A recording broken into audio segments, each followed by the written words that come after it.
Assalamualaikum warahmatullahi wabarakatuh. Saya Urfanila Tusadia dengan NIM 060203200055 dari Program Studi Manajemen Pendidikan Islam Fakultas Tarbiyah dan Keguruan Universitas Islam Negeri Sunan Ampel Surabaya semester 4. Di sini saya akan menjelaskan mengenai jenis-jenis auditing pendidikan, yang mana video ini dibuat untuk memenuhi tugas ulangan akhir semester mata kuliah auditing pendidikan yang diampu oleh Bapak Muhammad Salim, MAG.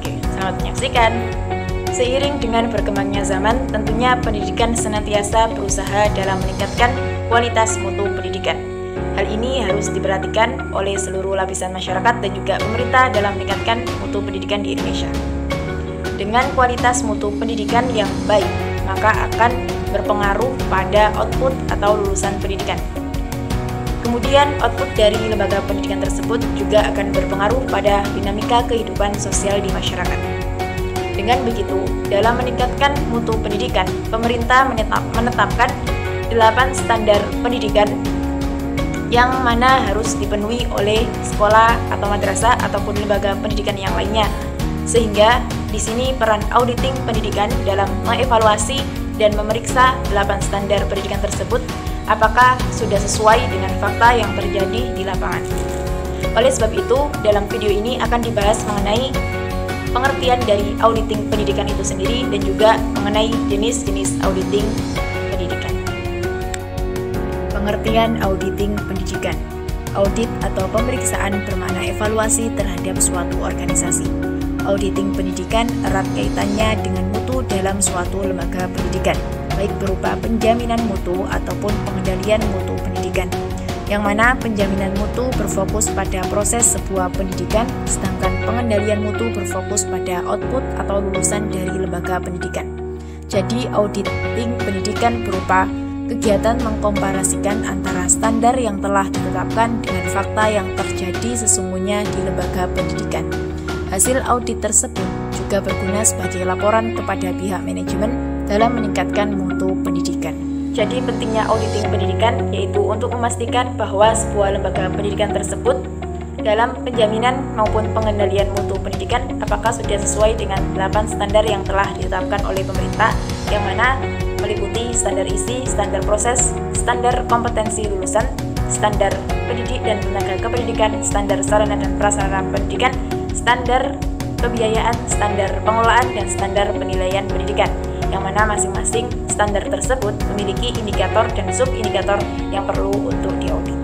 Sedangkan mengenai jenis-jenis auditing pendidikan, yang mana secara umum terdiri dari 2 macam, yaitu auditing pendidikan berdasarkan objeknya dan auditing pendidikan berdasarkan ruang lingkupnya. Yang mana auditing pendidikan berdasarkan objek terbagi menjadi 3 macam, yaitu auditing sistem, auditing proses, dan juga auditing produk. Sedangkan auditing berdasarkan ruang lingkupnya terbagi menjadi 2 macam, yaitu audit internal dan audit eksternal. Auditing berdasarkan objeknya. Yang pertama yaitu auditing sistem, merupakan pemeriksaan yang mendalam terhadap sistem mutu untuk menentukan efektivitas dan kesesuaian terhadap standar.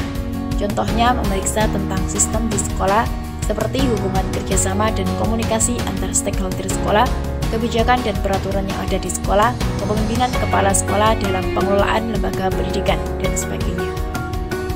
Yang kedua, auditing proses, merupakan pemeriksaan terhadap proses untuk menentukan apakah proses sesuai dengan persyaratan. Contohnya seperti penilaian terhadap proses pembelajaran, apakah sudah sesuai dengan standar nasional pendidikan, interaksi guru dengan murid, dan lain sebagainya.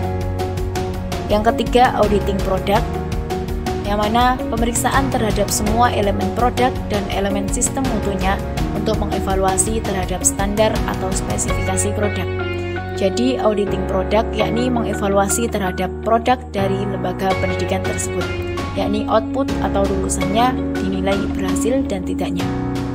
Dari ketiga macam auditing pendidikan tersebut saling berkolaborasi dan berkaitan satu sama lain untuk meningkatkan mutu pendidikan. Auditing berdasarkan ruang lingkupnya.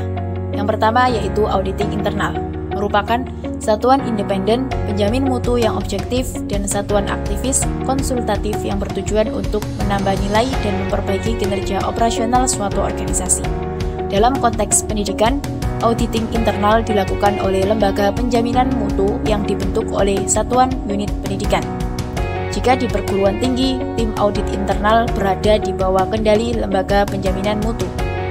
Hasil-hasil yang dilakukan selama pelaksanaan audit internal digunakan oleh pengambil kebijakan lembaga pendidikan untuk perbaikan dan meningkatkan mutu pendidikan. Kedua, audit eksternal merupakan audit yang dilakukan oleh pihak-pihak di luar lembaga pendidikan tersebut berada. Audit eksternal berupaya melakukan penjaminan mutu secara terstandar berdasarkan kesepakatan-kesepakatan yang umumnya dimiliki oleh asosiasi atau lembaga mutu. Dalam dunia pendidikan, audit eksternal atau SPME dilakukan melalui proses akreditasi, baik yang diselenggarakan oleh negara berupa lembaga BAN PT maupun LAM PT bagi perguruan tinggi dan oleh BAN SM bagi sekolah ataupun madrasah. Jadi kesemua hal yang dilakukan melalui serangkaian proses auditing pendidikan tersebut diharapkan dapat meningkatkan penjaminan mutu pendidikan. Sekian penjelasan materi dari kami, semoga bermanfaat. Wassalamualaikum warahmatullahi wabarakatuh.